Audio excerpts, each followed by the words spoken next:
Hello ನಮಸ್ತೆ, ಹೇಗಿದ್ದೀರಾ ಎಲ್ಲರೂ?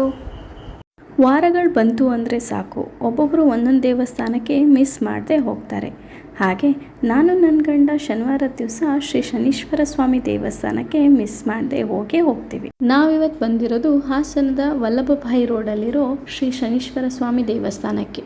ಪ್ರತಿ ವಾರ ಹೋಗೋದ್ರಿಂದ ನಮಗೆ ಆಂಟಿ ತುಂಬಾ ಪರಿಚಯ ಆಗ್ಬಿಟ್ರು. ನಮ್ಮ ಶನೀಶ್ವರ ಸ್ವಾಮಿ ದೇವರಿಗೆ ಪ್ರಿಯವಾದುದು ಎಳ್ಳೆಣ್ಣೆ ಎಳ್ಳು ಬತ್ತಿ. ಇವೆರಡನ್ನು ತಗೊಂಡು ಹೊರಡ್ತಿದ್ದಂಗೆ ನಮ್ಮ ದೇವ್ರ ದರ್ಶನ.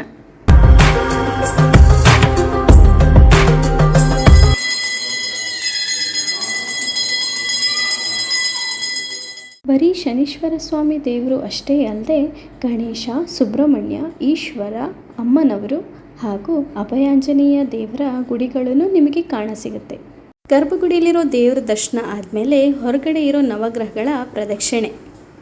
ಸೂರ್ಯ, ಚಂದ್ರ, ಮಂಗಳ, ಬುಧ, ಗುರು, ಶುಕ್ರ, ಶನಿ, ರಾಹು, ಕೇತು ಈ ನವಗ್ರಹಗಳಿಗೂ ಒಂದೊಂದು ಗುಡಿಯನ್ನು ನಿರ್ಮಿಸಿದ್ದಾರೆ. ಅವರವರು ತನ್ನ ಇಚ್ಛೆಯಂತೆ 3 ಸುತ್ತು, 6 ಸುತ್ತು ಹಾಗೆ 9 ಸುತ್ತುಗಳನ್ನು ಪ್ರದಕ್ಷಿಣೆ ಹಾಕಿ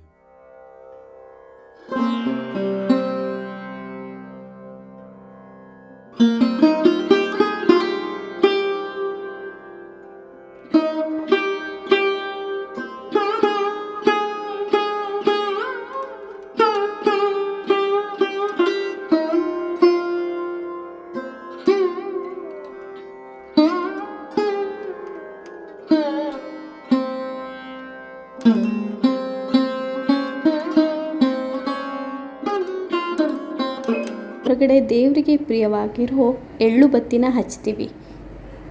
ಈ ಎಳ್ಳು ಬತ್ತಿನ ಹಚ್ಚೋದ್ರಿಂದ ಒಂಥರ ಮನಸ್ಸಿಗೆ ನೆಮ್ಮದಿ ಸಿಗುತ್ತೆ. ಆ ದೇವರು ನಮ್ಮಿಂದ ಯಾವ ನಿರೀಕ್ಷೆನೂ ಇಟ್ಕೊಳ್ಳಲ್ಲ. ಬರೀ ನಿರೀಕ್ಷೆ ಇಟ್ಕೊಳ್ಳೋದು ಅಂದರೆ ನಮ್ಮ ಭಕ್ತಿ ಮಾತ್ರ. ನಾವು ಭಕ್ತಿಯಿಂದ ಸಲ್ಲಿಸಿರೋ ಈ ಪೂಜೆನ ಅವನು ಪ್ರೀತಿಯಿಂದ ಸ್ವೀಕರಿಸ್ತಾನೆ. ನಾವು ಭಕ್ತಿಯಿಂದ ಸಲ್ಲಿಸಿರೋ ಈ ಪೂಜೆಯ ಫಲಾನುಫಲಗಳು ಆ ದೇವರ ಇಚ್ಛೆಗೆ ಬಿಟ್ಟಿದ್ದು. ಯಾರ್ಯಾರು ಈ ದೇವಸ್ಥಾನಕ್ಕೆ ಭೇಟಿ ಕೊಟ್ಟಿದ್ದೀರಾ ಕಮೆಂಟ್ ಮುಖಾಂತರ ತಿಳಿಸಿ. ಭೇಟಿ ಕೊಡದೇ ಇರೋರು ಒಂದ್ಸಲನಾದರೂ ಆ ದೇವರ ದರ್ಶನನ ಪಡ್ಕೊಳ್ಳಿ. ಇದಿಷ್ಟು ಇವತ್ತಿನ ವ್ಲಾಗ್. ಯಾರ್ಯಾರು ನಮ್ಮ ಚಾನಲ್ನ ಸಬ್ಸ್ಕ್ರೈಬ್ ಮಾಡಿಲ್ಲ ಪ್ಲೀಸ್ ಸಬ್ಸ್ಕ್ರೈಬ್ ಮಾಡಿ.